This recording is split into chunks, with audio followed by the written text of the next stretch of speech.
Kudus, bersama-sama katakan, oh Bapa, pegang tanganku, haleluya. Aku rindu tinggal dalam hatimu.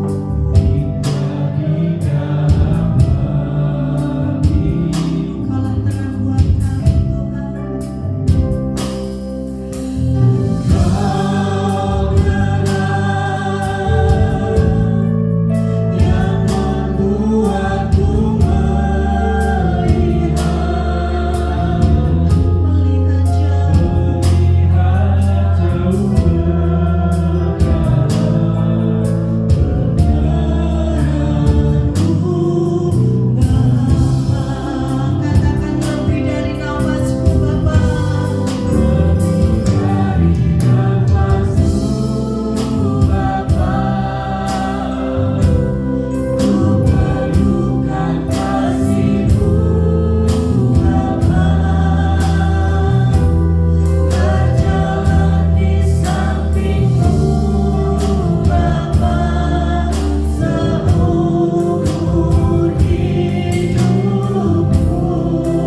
yang bisa menghalangi karya Roh Kudus-Mu di dalam setiap hidup kami, Tuhan.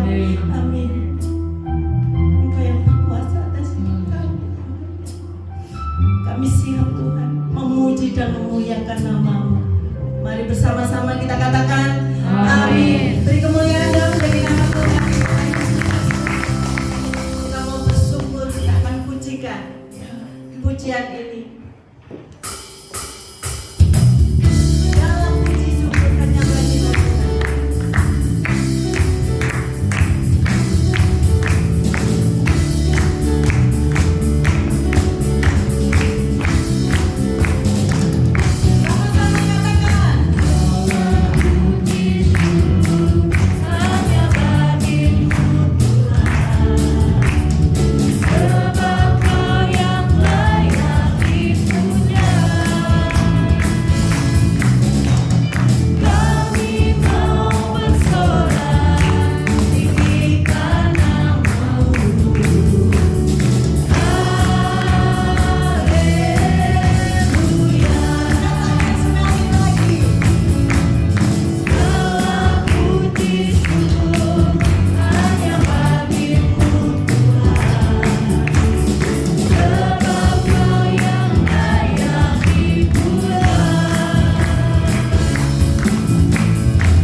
boleh salam ya.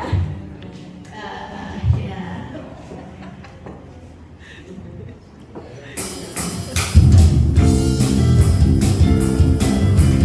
Haleluya. Nama Yesus adalah menara yang kuat bagi kita.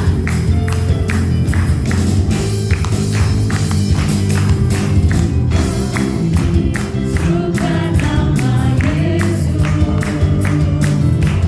maju jagat kuasa.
yang selalu memberi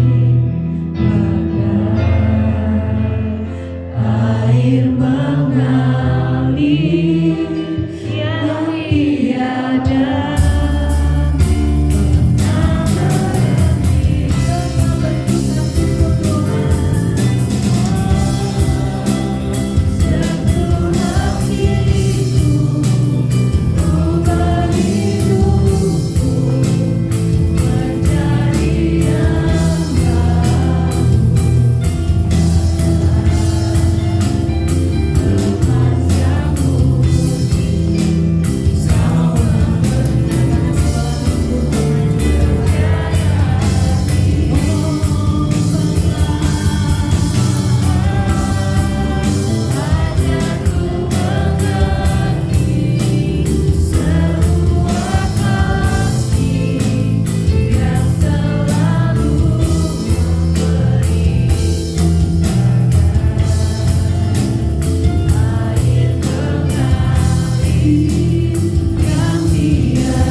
yang tidak pernah membalas, yang tidak mengharapkan imbalan.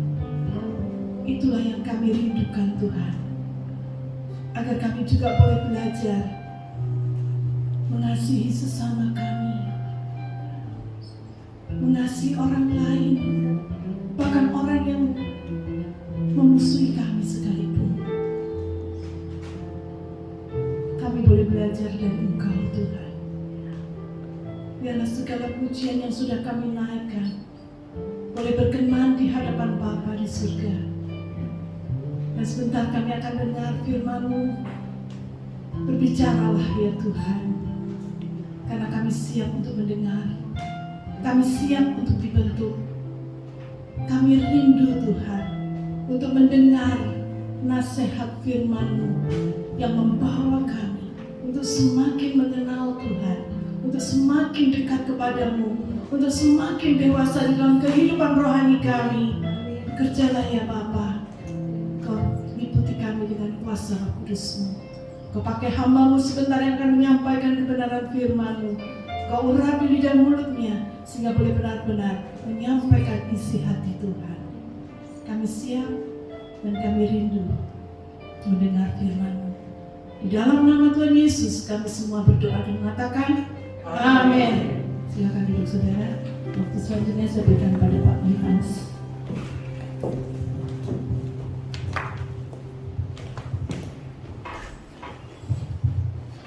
Shalom. Oh, saya suaranya tidak mendengar dengan jelas. Shalom. Puji nama Tuhan. Berbahagia saudara sekalian yang memuji dan memuliakan nama Tuhan dan terus mengkonsentrasikan dirinya untuk melihat ada sebuah kasih yang memang luar biasa.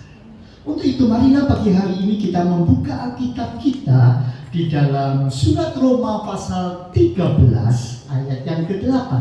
Surat Roma pasal yang ke-13 ayat yang ke-8. Kalau saudara memperhatikan bagian itu, saudara akan melihat ada satu hal yang sangat istimewa yang saya rindu dalam bulan ini, di mana kita masih dalam bulan-bulan kasih sayang. Kita mencoba menghayati apa sebenarnya makna kasih sayang dalam kehidupan ini. Roma 13 ayat yang 8, Kalau saudara sudah mendapatkannya, saya akan mengundang saudara bangkit berdiri, baca ayat ini bersama-sama, dan saudara yakin aminkan bersama-sama ayat ini ya. Roma 13 ayat yang ke-8. 2, 3. Janganlah kamu berhutang apa-apa kepada siapapun juga, tetapi hendaklah kamu saling mengasihi, sebab barang siapa mengasihi sesamanya manusia, ia sudah memenuhi hukum Taurat. Amin. Terima kasih. Silakan duduk kembali. Ayat ini berbicara begitu jelas dan tegas kepada kita. Janganlah kamu berhutang apa-apa kepada siapapun juga. Saya tahu dan saya yakin percaya tidak ada seorang pun di muka bumi yang senang dengan hutang. Karena hutang itu sesuatu yang seringkali menjadi beban, menjadi pengikat sehingga kita tidak bisa bebas. Kalaupun kita sudah bergerak, rasanya gerakan itu tidak mencapai sasaran. Itu sebabnya mengapa firman Tuhan mengatakan jangan kamu berhutang apa-apa kepada siapapun juga. Apalagi ketika seseorang tahu bahwa hidupnya akan segera berakhir, biasanya orang akan cepat-cepat dia mengatakan aku akan melunasinya, aku akan menyelesaikannya lebih dulu. Itu sebabnya juga ketika ada kesusahan, ada penderitaan, ada kedukaan, seringkali juga diumumkan bagi saudara-saudara yang masih ada hubungan dengan almarhum atau almarhumah, ada hutang-hutangnya, tolong hubungi keluarga supaya kita bisa selesaikan. Kenapa? Karena memang tidak ada orang yang suka berhutang. Tetapi saudara pernah berpikir enggak? Ada sebuah hutang yang seringkali tidak bisa dibayar. Walaupun diupayakan, diusahakan, terus dikejar-kejar, tetap tidak bisa terbayar habis, tidak bisa terlunaskan. Apa itu? Nah, kita akan coba lihat pagi hari ini. Saudaraku sekalian, saya terkesan dengan sebuah tulisan yang memang kalau kita baca, tulisan ini sangat istimewa sekali. Karena di dalam tulisan itu sang penulis ingin menunjukkan kepada kita bagaimana sebetulnya kehidupan itu. Dia menuliskan dalam puisinya bahwa kehidupan sangat dipengaruhi oleh situasi itu. Apa itu? Saya akan bacakan puisinya berikut. Apabila cinta memanggilmu, ikutilah dia, walau jalannya terjal berliku-liku. Dan apabila sayapnya merangkummu, pasrahlah serta menyerah. Walau pedang bersembunyi di sela-sela sayap yang akan melukaimu, dan jika dia berbicara kepadamu, percayalah. Walau ucapannya membuyarkan mimpimu, bagai angin utara mengobrak-abrik pertamanan di tempatmu. Sebab sebagaimana cinta memahkotaimu, demikian pula dia menyalibmu. Demi pertumbuhanmu, begitu pula demi pemangkasanmu. Cinta tidak memberikan apa-apa kecuali keseluruhan dirinya utuh penuh, pun tidak mengambil apa-apa kecuali dari dirinya sendiri. Cinta tidak memiliki apapun untuk dimiliki, karena cinta telah cukup untuk cinta. Pun jangan mengira bahwa kau dapat menentukan arah cinta, karena cinta, apabila kau telah dipilihnya, akan menentukan perjalanan hidupmu. Ketika saya membaca ini ekstrem begitu ya. Tetapi penulis ini, mungkin sudah banyak yang kenal, dia seorang penyair Kristen yang bernama Khalil Gibran, seorang Iran, dan dia begitu mencintai Tuhan dan dia menuliskan ini. Memang kita melihat bahwa cinta seringkali punya pengaruh yang sangat kuat dalam kehidupan seseorang. Itu sebabnya mengapa saya ingin memberi judul pagi hari ini dengan kasih hutang yang tidak pernah lunas.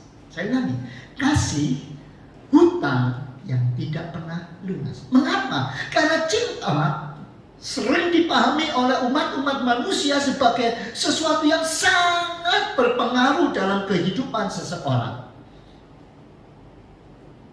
Kalau dalam kehidupan ini segala sesuatu ada batasnya, khususnya ketika kita menghadapi pemakaman, kita paham bahwa waktu itu merupakan batasan yang sangat ketat bagi kehidupan manusia. Manusia itu boleh punya cita-cita yang sangat panjang, tetapi semuanya akan dibatasi oleh waktu. Ketika seseorang dipanggil pulang oleh Tuhan, cita-cita boleh segunung, tetapi belum tentu bisa dicapai. Ada banyak orang yang karena bekerja keras, dia memiliki harta yang sangat banyak, tapi harta itu pun juga terbatas sampai di lubang kubur. Ketika waktu itu tiba, nggak bisa apa-apa, tidak ada yang bisa dibawa, kecuali perumahan tipe 21, 2 kali 1 meter. Hanya itu aja yang dibawa. Sebanyak-banyaknya mau dimasukkan dalam peti, ya apa yang mau dibawa? Ketika seseorang punya catatan prestasi yang bergudang-gudang dengan segala sertifikat, dengan segala ijazah yang segunung, nama yang dulunya punya sederet gelar, ketika waktu itu tiba, tidak ada yang bisa dipertahankan. Tetapi kasih, yang bicara soal kasih, itu adalah sesuatu yang tidak pernah ada ujungnya. Ketika saudara mengasihi seseorang, walaupun dia sudah tiada, apakah kasih itu hilang? Tidak. Saya sangat terkesan sekali pada salah seorang saudara di antara kita ketika dia ditinggal pulang oleh kekasihnya. Saudara tahu, walaupun sudah tidak ada, tidak bisa ketemu secara fisik, hatinya masih tetap menggelora. Ya, dia masih sering kunjungi, dia menabur bunga, banyak hal yang dilakukan. Kasih merupakan sesuatu yang tidak punya batas.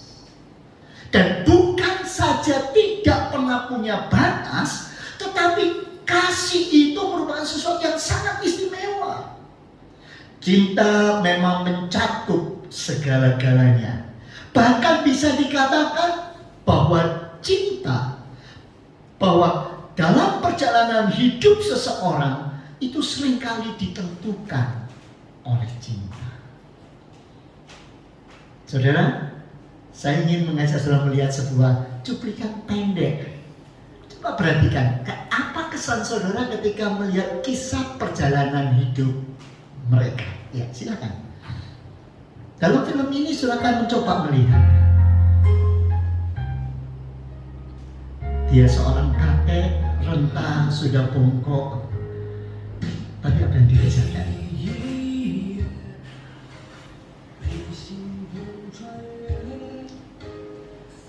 Dia mengambil rumput-rumputan dan itu diberikan kepada kekasihnya. Dia sudah sama-sama tua. Coba perhatikan apa yang mereka lakukan.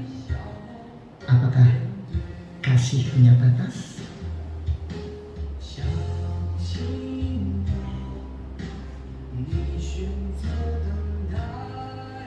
Tidak ada anak muda yang bisa menikmati dan merasakan hal yang seperti ini, kan?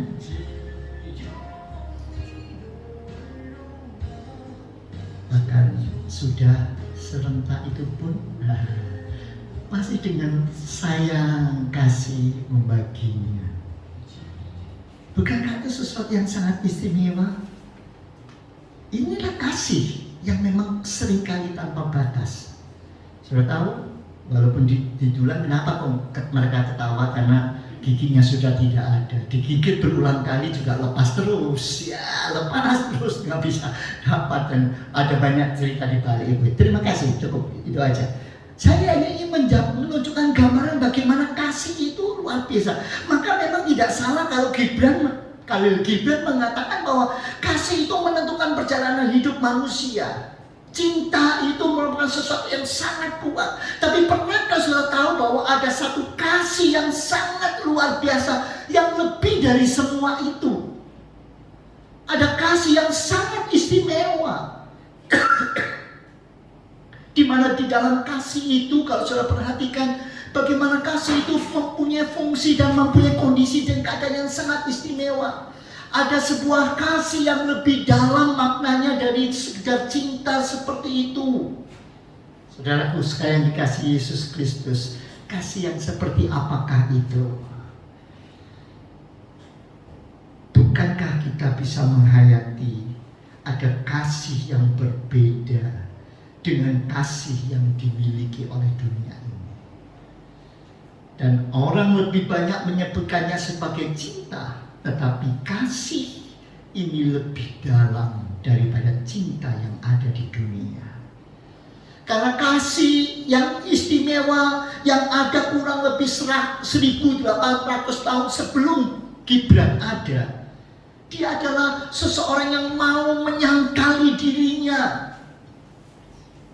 Dia betul-betul bukan hanya mau menyangkali dirinya, dia mau menyerahkan nyawanya. Bahkan karena kasihnya, dia sudah membawa begitu banyak orang di dunia ini datang kepada Yesus, datang kepadanya, mengikut dia. Dan yang lebih istimewa, karena kasihnya, dia sudah mengubah kehidupan umat manusia. Kenapa saudara? Karena kalau saudara perhatikan, nanti saya akan tunjukkan di belakang bahwa cinta yang ada di dunia ini ternyata sangat berbeda dengan kasih Allah. Kalau cinta di dunia ini masih bisa dibayar, walaupun seringkali tidak bisa dikejar pembayarannya, tetapi kasih Allah ini merupakan kasih yang jauh lebih dalam maknanya daripada cinta yang ada di dunia ini. Siapakah itu? Itulah kasih Allah yang sudah rela meninggalkan surga, masuk ke dalam dunia untuk apa? Untuk menyelamatkan umat, untuk membawa umatnya kembali kepada jalan Allah. Itu sebabnya mari coba kita hayati, kalau begitu sebagai pengikut Yesus Kristus, apakah yang harus kita lakukan? Bagaimanakah seharusnya kita menghayati dan memaknai kasih itu dalam hidup kita? Sudahkah kasih yang Tuhan ajarkan, yang Tuhan perintahkan, yang Tuhan berikan kepada kita itu wujud nyata dalam perjalanan hidup kita sehari-hari sebagai anak Tuhan? Mungkin ada beberapa saudara yang bertanya, loh, kok hukumnya hukum kasih? Kenapa kok harus kasih? Ingat sekali lagi saudara, setiap orang yang menjadi pengikut Kristus, dia harus melakukan hukum kasih yang diberikan Kristus kepada umatnya. Memang pertanyaannya muncul, mengapa harus kasih? Kenapa kok harus kasih? Kalau saudara perhatikan, mari kita buka Alkitab kita. Roma pasal 13 ayat yang ke-10. Tadi ayat 8 sudah kita baca, sekarang ayat yang ke-10 ya. Coba kita baca bersama-sama. 2, 3. Kasih tidak berbuat jahat terhadap sesama manusia. Karena itu kasih adalah kegenapan hukum Taurat. Apa sih sebetulnya maknanya? Kalau saudara perhatikan dengan baik di sini, saudara akan bisa menemukan ada satu makna yang sangat dalam, bahwa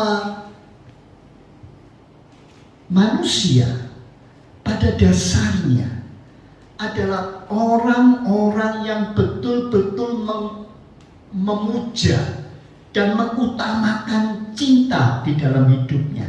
Tetapi seringkali cinta yang ada dalam hidupnya itu bersifat egois, bersifat egosentris, hanya untuk kesenangan dan kemauannya diri sendiri. Ketika seseorang tidak bisa memenuhi apa yang dia inginkan, seringkali dia mengatakan, aku tidak lagi cinta sama kamu. Dunia. Itu sebabnya mengapa di dalam kehidupan sehari-hari seringkali ketika dua orang sedang bercinta, sedang berkasih, apa yang mereka pikirkan? Apa yang saya peroleh dari kamu? Memang beberapa orang yang mempunyai tingkatan-tingkatan cinta lebih dalam, mereka bukan memikirkan kepentingan sendiri, malah memikirkan kepentingan pasangannya. Tetapi sekali lagi, itu seringkali berbatas. Itu sebabnya mengapa dalam zaman Musa Tuhan memberikan hukum Taurat. Apa tujuan hukum Taurat diberikan? Hukum Taurat ini diberikan untuk memberi batasan agar manusia tidak bertindak semau-maunya, tidak bertindak sesenang hatinya. Ada batasannya. Kalau sudah perhatikan dengan sungguh-sungguh, maka ada banyak hal yang harus kita lihat di dalam hukum Taurat. Memang hukum Taurat diberikan supaya manusia tidak seenak-enaknya melakukan kehidupan ini. Jangan kamu membunuh, jangan kamu mencuri, jangan kamu mengingini milik orang lain, jangan kamu berzina, jangan kamu memegahkan diri atau sombong, jangan kamu mencari keuntungan bagi dirimu sendiri, jangan kamu menyimpan kesalahan orang lain dan sebagainya.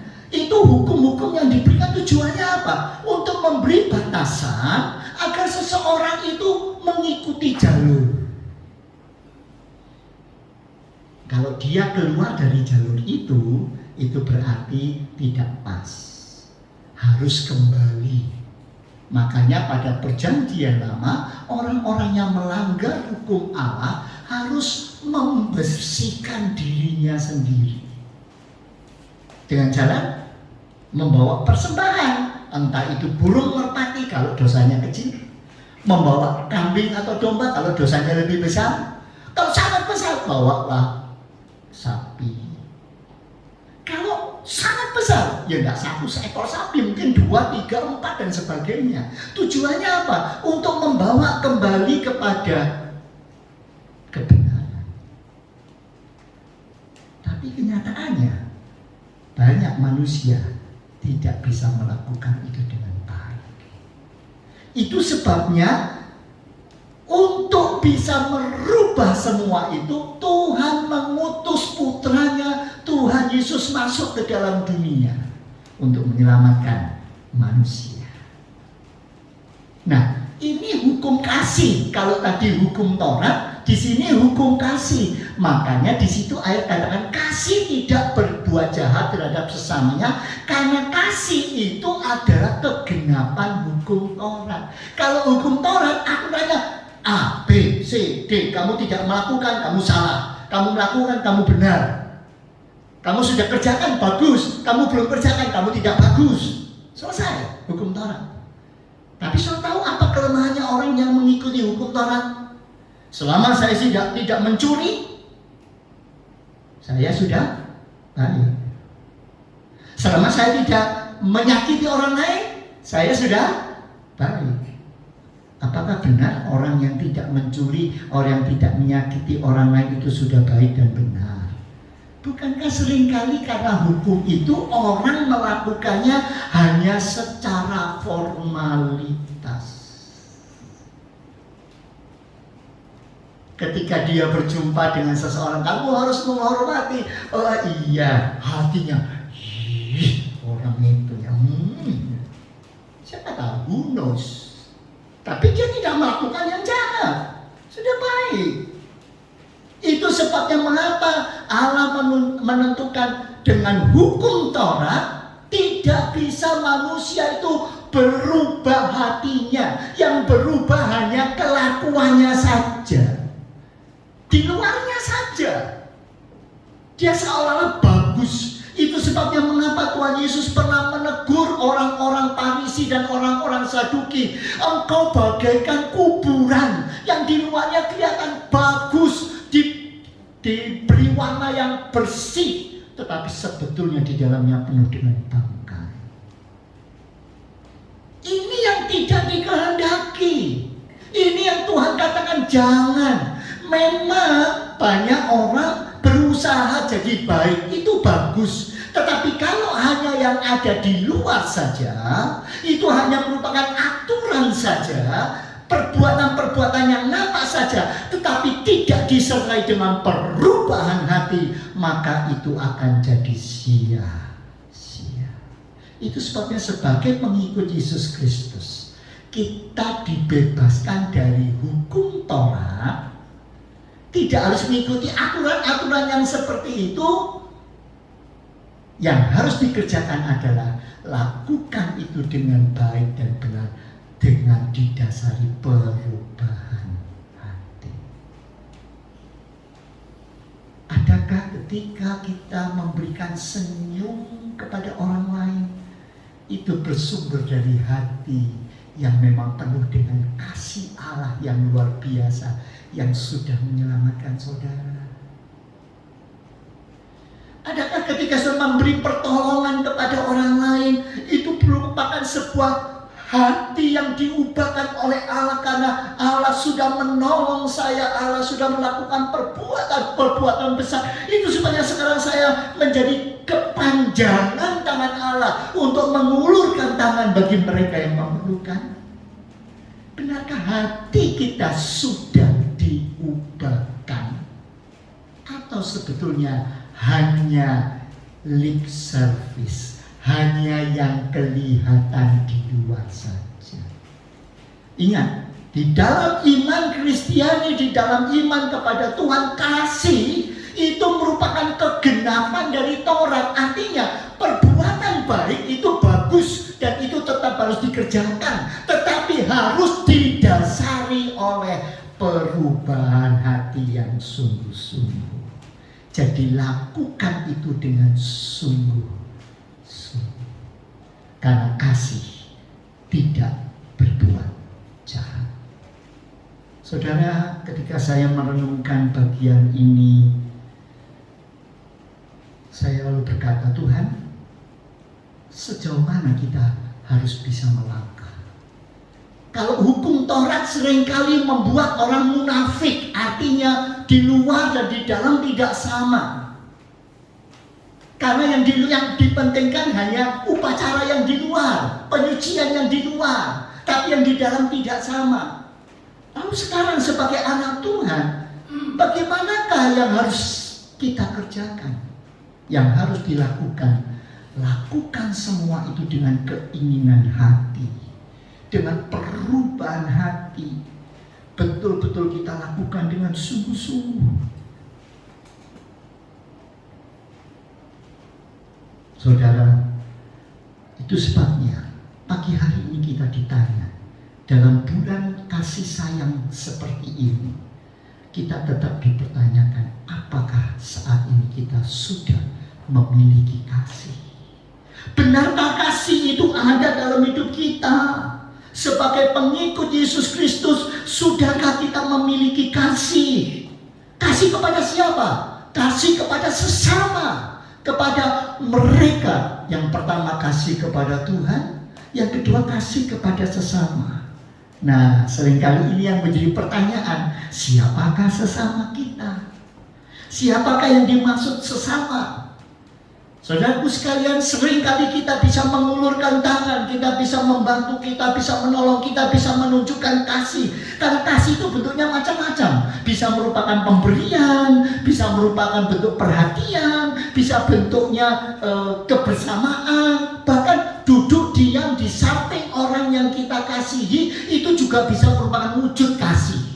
Kan ketika saling diam, menghayati, merasakan, disitulah ada getaran-getaran kasih yang luar biasa. Ada banyak model dan cara orang menunjukkan kasih. Tapi sekarang pertanyaannya, benarkah kita sudah memiliki kasih? Yaitu kasih kepada Tuhan dan kasih kepada sesama. Kasih kepada Tuhan seringkali tidak bisa wujud dan nyata ketika kita tidak bisa melakukannya kepada sesama. Kasih kepada Tuhan sudah kita bahas pada beberapa kebaktian sebelum ini. Bagaimana orang yang mengasihi Tuhan berarti dia betul-betul dengan hati menghadap kepada kepada Tuhan dan dia lakukan semua itu untuk Tuhan. Ketika dia memuji dan memuliakan Tuhan, benarkah itu keluar dari hatinya? Benarkah ketika dia mengatakan kami memuji kebesaran? Kebesaran mana? Kebesaran mana yang saudara katakan kami memuji kebesaran itu? Ajaib Tuhan. Keajaiban Tuhan yang seperti apa yang saudara hayati? Itu cinta kepada Tuhan, kasih kepada Tuhan yang tulus dan murni dan sesungguhnya. Ketika saudara berdoa, ketika saudara mengucap syukur terima kasih Tuhan untuk berkat makanan dan minuman ini, benarkah itu keluar dari hati yang bersyukur kepada Tuhan? Atau sebetulnya hanya keluar dari bibir karena sudah hafal? Saya diingatkan pada waktu setiap kali mau tidur, seringkali kami berdoa dengan anak-anak. Kemudian anak-anak mengingatkan, Papa kalau berdoa kok modelnya sama terus ya? Sama terus gitu ya. Tuhan lindungi sepanjang malam hari, jauhkan dari segala mara bahaya, iblis, sakit, penyakit. Itu persis itu keluar dari hati. Atau sebetulnya memang sesuatu yang real atau cuma hafalan saja? Mengasihi Tuhan adalah dengan hati betul-betul kita mengangkat semuanya kepada Tuhan. Itu sebabnya ketika ibadah saudara memuji memuliakan Tuhan, benarkah saudara sudah memuji dengan seluruh kehidupan? Nah, kalau kepada Tuhan itu sesuatu yang masih saudara bisa ukur sendiri. Tapi sekarang kepada sesama, bagaimana? Siapa sesama? Mungkin kalau kita harus berbagi kasih kepada orang-orang yang dalam kelemahan, mereka yang sedang ditimpa musibah, itu masih gampang. Karena kita tahu bahwa kita dibutuhkan. Dia butuh bantuan saya, dia sedang menderita, dia sedang sengsara, dia sangat mudah. Tetapi apakah pada waktu kita menghadapi saudara-saudara kita yang sedang berbuat salah, berbuat dosa, apakah kita punya kasih juga untuk tetap mendukung, mendorong, dan membawa mereka kembali pada jalan yang benar? Pada waktu seseorang itu melakukan hal-hal yang tidak menyenangkan hati kita, ketika kita ditegur atau ketika kita menegur, adakah kita lakukan dengan hati yang sungguh-sungguh? Atau sebetulnya hanya pelampiasan amarah, kedengkian, kemarahan saudara saja? Seringkali orang memberikan nasihat, kalau ditanya, saya kan menasihati supaya dia bisa berjalan pada jalan yang baik, bagus. Pertanyaannya, kamu menasihati itu untuk kepentingan kita? Atau sebetulnya memang untuk kepentingan yang kita beritahu? Dan apakah ketika kita memberitahu dengan hati yang sungguh-sungguh, atau sebetulnya hanya karena kamu rasa kamu ya, kamu gak mau nurut? Nah, seringkali itu terjadi. Dan kalau itu terjadi, sekali lagi firman Tuhan katakan, kasih tidak pernah berbuat jahat. Itu alasannya mengapa kasih, hukum kasih menjadi paling utama dan utama, karena di sanalah kita akan hidup dengan benar di hadapan Tuhan. Kita akan membuat orang-orang lain dan sekitar kita tidak tahan untuk hidup di dalam kejahatan. Perbuatan-perbuatan jahat akan kita singkirkan karena kita punya kasih yang luar biasa dari Tuhan. Saudara, kasih itu ada dalam hidup kita. Khususnya ketika kita tahu ada orang yang nyakiti hati, itu lebih berat lagi. Itu rasanya gak terima aku, gak bisa aku. Benarkah dengan hati yang tulus dan murni kita kata pada Tuhan, kuatkan aku, berikan kemampuan. Semua orang yang mendapat kasih Allah yang melimpah dalam hidupnya, mereka lah yang bisa mengampuni orang lain karena kasihnya yang luar biasa. Amin saudara. Mari katakan aku belum, sentuh hatiku. Maka lagu tadi mengatakan, sentuh hatiku, ubahkan hidupku. Yang diperubah itu bukan yang di luar ini, bukan hanya bajunya, bukan hanya tampilannya. Yang dirubah hati, keinginannya. Makanya firman Tuhan mengatakan, kalau dihukum Taurat, jangan berzina. Ya kan? Jelas itu. Tapi sekarang apakah seseorang yang tidak berzina berarti sudah benar, sudah betul? Tergantung motivasi dalam hati. Firman Tuhan juga mengatakan dalam perjanjian baru, seseorang yang menginginkan, belum berbuat, masih menginginkan juga sudah motivasi hati, bukan? Yang menentukan. Itu sebabnya jadilah orang-orang yang terus menjalani kehidupan ini dengan penuh kasih sayang. Karena hanya dengan kasih dan ketulusan hati, perubahan kehidupan, perubahan keinginan, maka kita bisa menjalani itu dengan penuh syukur kepada Tuhan. Dan kita melihat kasih dibagikan kepada orang lain. Dan orang lain yang melihat itu akan melihat ada yang berbeda. Aku rindu seperti engkau, aku mau seperti engkau. Maka banyak orang dibawa datang kepada Tuhan. Amin saudara. Mari kita sama-sama. Kita bergumul, mari kita maju bersama dalam hal ini. Biarlah dalam bulan kasih sayang ini kita diingatkan ketulusan hati. Saya seringkali bincang-bincang dengan Om Tambayong, Om Tambayong bilang, saya sangat terkesan dengan seorang hamba Tuhan yang ketika menyapa dengan hati yang sungguh-sungguh. Kelihatan ya saudara? Kalau tidak, gimana coba? Saya masih ingat salah seorang kaum muda, waktu itu saya masih pembina kaum muda. Saya setiap kali kalau sebelum pemuda datang, saya ada di pintu depan memberi salam, selamat datang begitu. Suatu waktu saya katakan selamat datang, si pemudi itu langsung mengatakan, kok fals senyumnya? Tahu fals? Kalau nada tuh do, jadi nggak pas gitu. Dia waktu disalami dia tanya, kok fals senyumnya katanya. Saya lalu mengingat, kenapa saudara? Karena kebetulan memang yang bersangkutan itu punya kelainan mental, punya gangguan lah seperti itu. Sehingga saya waktu dia datang ya saya tahu kan siapa dia. Tapi itu ditangkap saudara. Ingat, jadi anak Tuhan. Kasih tidak pernah berbuat jahat. Itu sebabnya lakukan dengan perubahan hati yang jujur. Mari kita buka hati kita dengan sungguh-sungguh.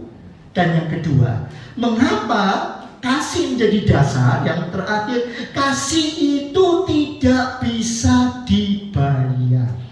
Ingat, kasih itu tidak bisa dibayar. Ingat, kasih yang Tuhan berikan begitu besar dan agungnya.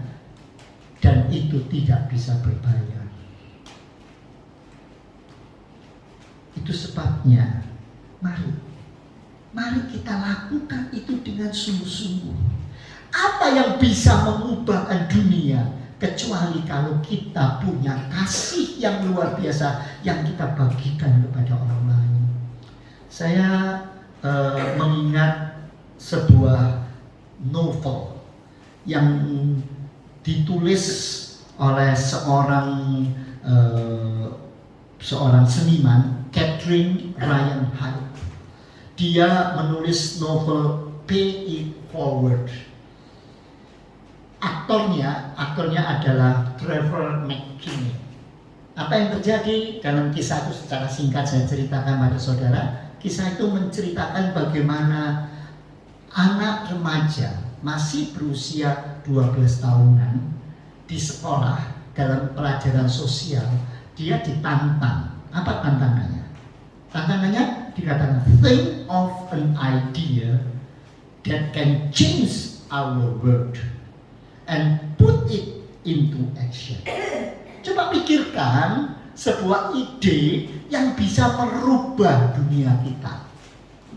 Dan lakukan itu. Praktekkan itu. Coba lihat apa yang terjadi. Dan sangat luar biasa. Saudara nanti kalau lihat di YouTube bisa periksa, kita lihat ada filmnya juga sudah ditayangkan. Sangat istimewa.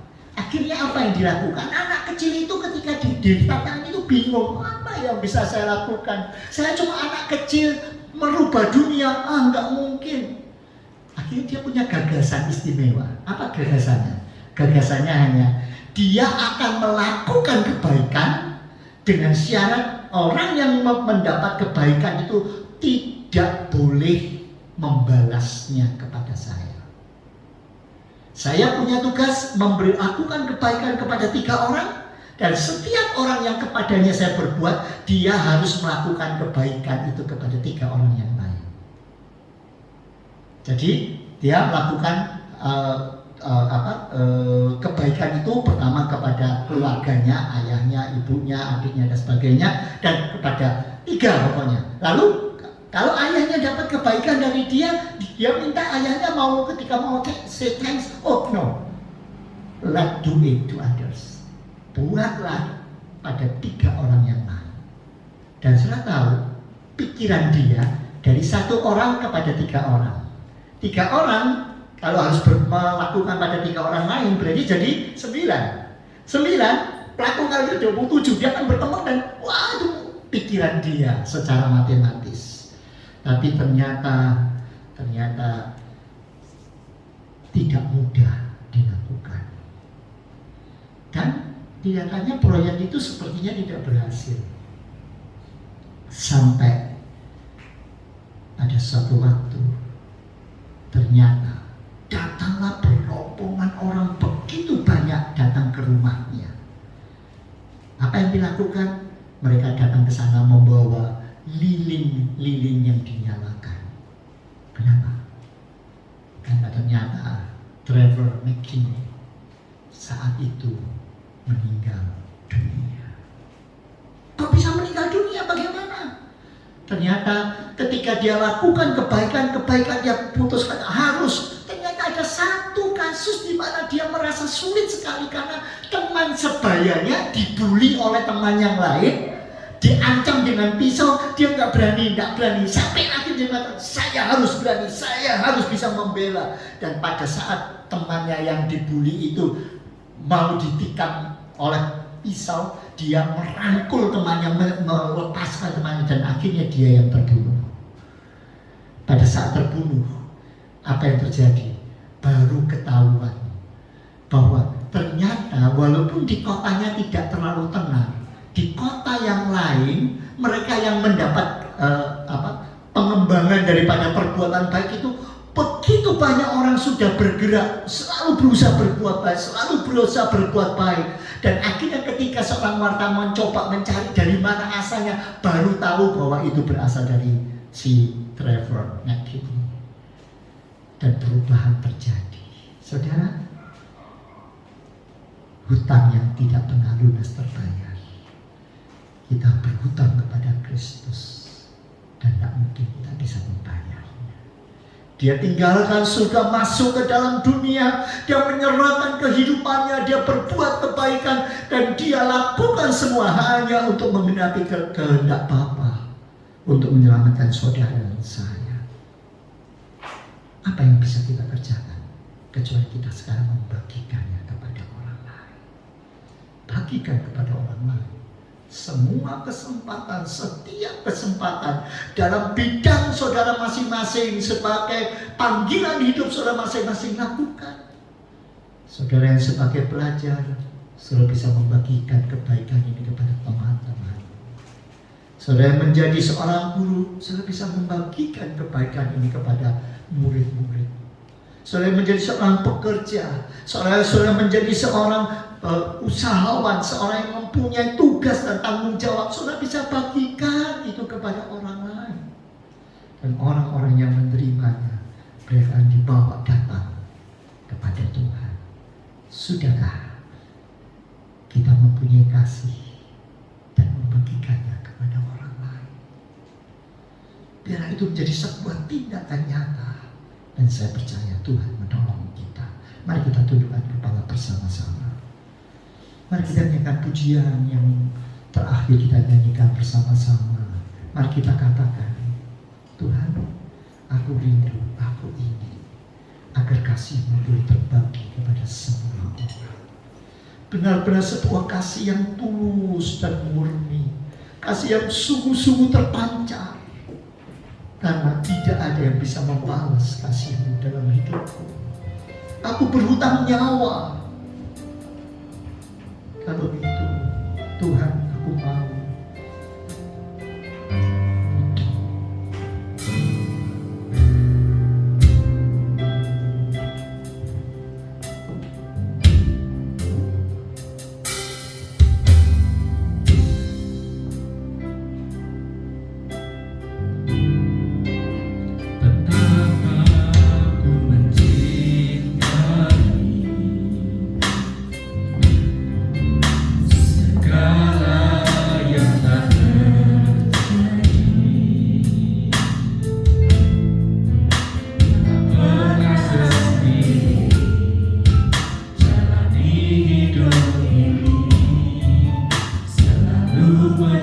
Siapakah yang menyertai saudara?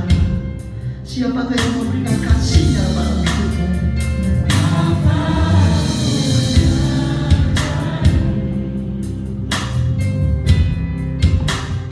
Dalam hidupku ini selalu beri dan jangan terbagi oleh karena kasih. Katakan segala, oh Bapa,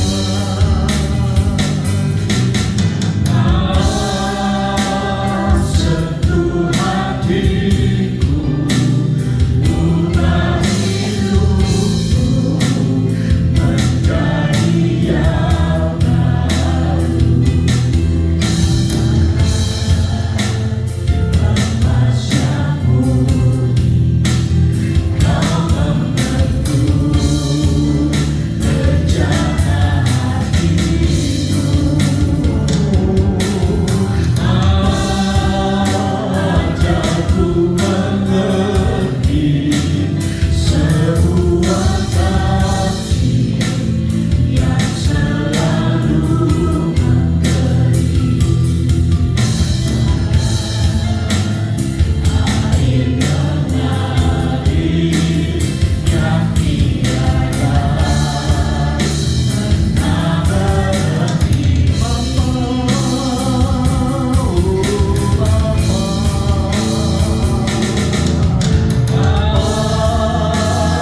sentuh hatiku, ubah hidupku menjadi yang baru.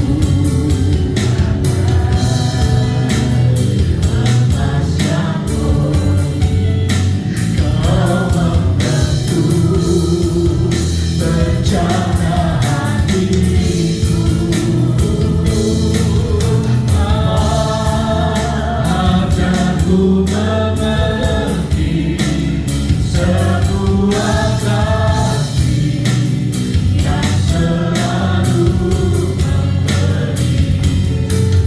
Saudara sekalian yang mengatakan, Tuhan, sentuh hatiku, aku mau Tuhan, boleh benar-benar berubah dan memancarkan kasih-Mu. Nyanyikan lagu ini, mengangkat tanganmu dan katakan, haleluya.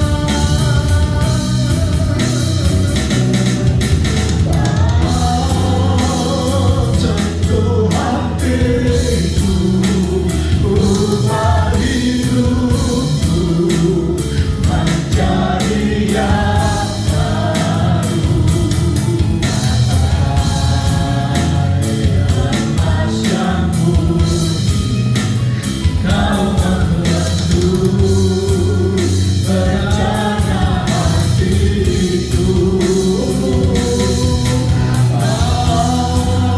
Ajarku mengerti sebuah kasih yang selalu memberi. Air mengalir yang tiada pernah berhenti. Sekalian, siapa di antara saudara yang mau mengatakan, Tuhan, sentuh hatiku Tuhan, dan sudah benar-benar mau diubahkan oleh Tuhan, Saudara boleh berdiri di tempatmu dan berdoa kepada Tuhan. Saya akan lakukan ini dengan sungguh-sungguh. Haleluya.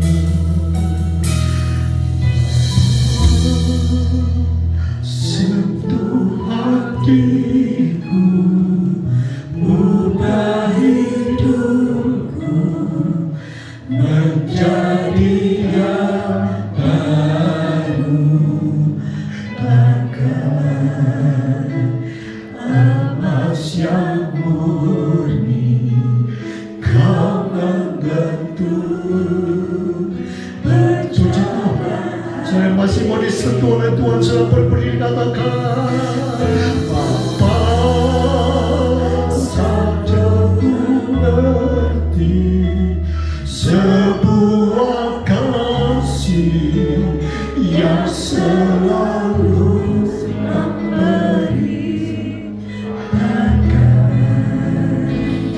air mengalir yang tiada pernah. Haleluya.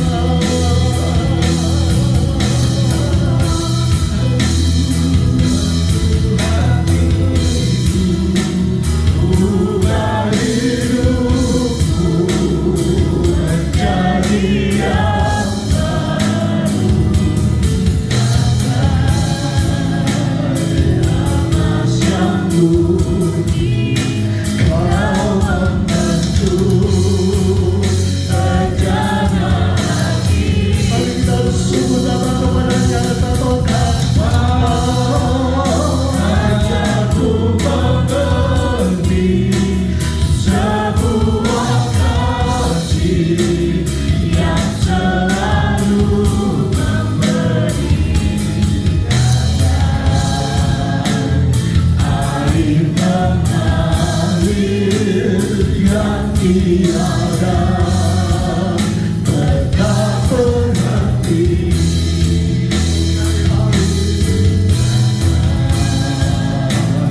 Air mengalir yang tiada pernah berhenti.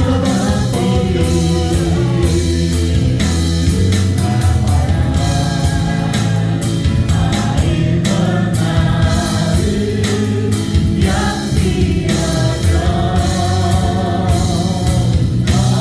berhenti.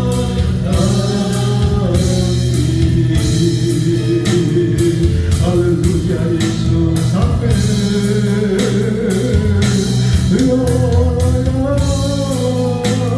Terima kasih Bapa. Terima kasih Tuhan, Kau menyentuh hati kami. Engkau berkarya dalam hati kami. Engkau ubahkan kehidupan kami, sehingga kami boleh merasakan kasih-Mu dalam hidup ini, dan kami boleh membagikannya kepada orang lain. Oh Tuhan, Kau melihat setiap hati yang datang saat ini. Engkau menjamah setiap kami, dan kami boleh melihat ada kemurahan Tuhan. Terima kasih Bapa. Yakin percaya Tuhan dengar doa kami. Tuhan memberikan kehidupan yang baru, perubahan yang baru, kemajuan yang baru, sehingga kami boleh memuliakan Engkau. Terima kasih Bapa, kami serahkan semua dalam tangan-Mu. Kami bersyukur di dalam nama Tuhan Yesus Kristus Juru Selamat. Yang semua yang berterima kasih berkatakan amin. Silakan duduk Bapak Ibu yang terkasih. Kasih itu menguatkan kita, amin. Kasih itu menyembuhkan kita, amin. Kasih itu memulihkan. Beri kemuliaan bagi nama Tuhan. Kita akan berikan persembahan untuk Tuhan.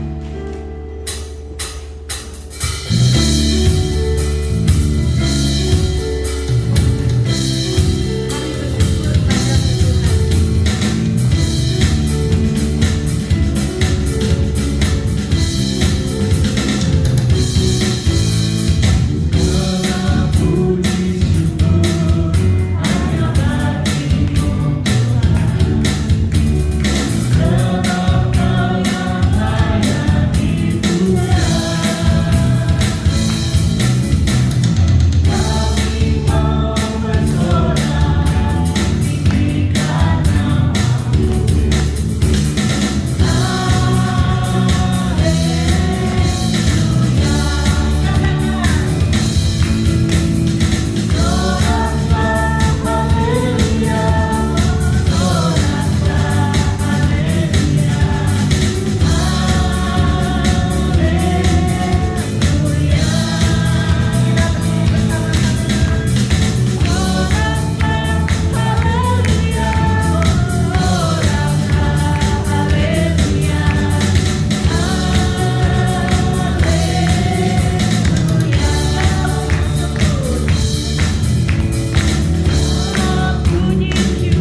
terima segala pujian dan ucapan syukur yang keluar dari hati kami.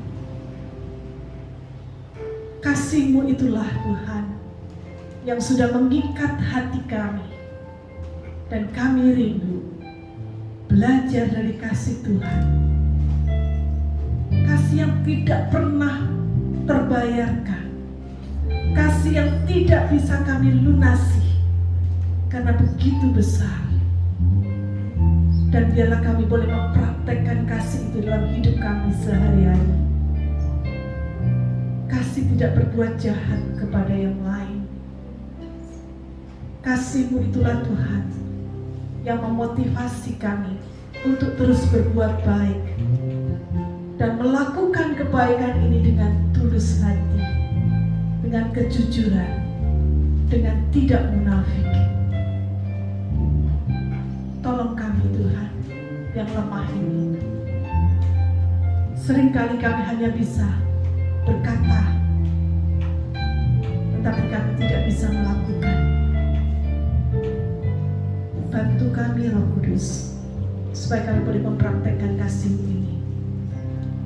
Dan setiap persembahan yang sudah kami berikan di hadapan-Mu, biarlah ini boleh berkenan di hadapan Bapa dan boleh menjadi berkat bagi pekerjaan Tuhan.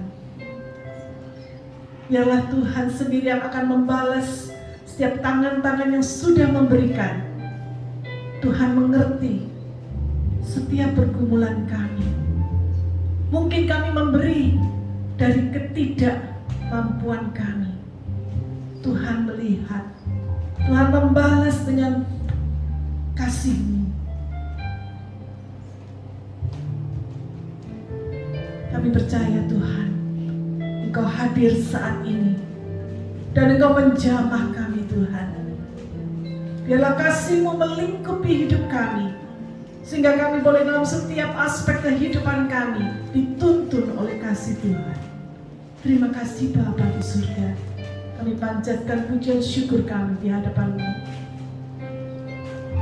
Mari saudara kita angkat kedua tangan kita di hadapan Bapa. Kiranya berkat dari Allah Bapa Surgawi menaungi hidupmu. Kasih karunia dari Tuhan kita Yesus Kristus menyertai kamu dalam setiap langkah hidupmu. Kau disertai oleh Tuhan, dan Roh Kudus, persekutuan dengan Roh Kudus akan menyertai kamu, sehingga kita boleh kuat dalam menghadapi segala tantangan dalam hidup ini. Pulanglah sekarang dan terimalah berkat Allah di dalam nama Tuhan Yesus.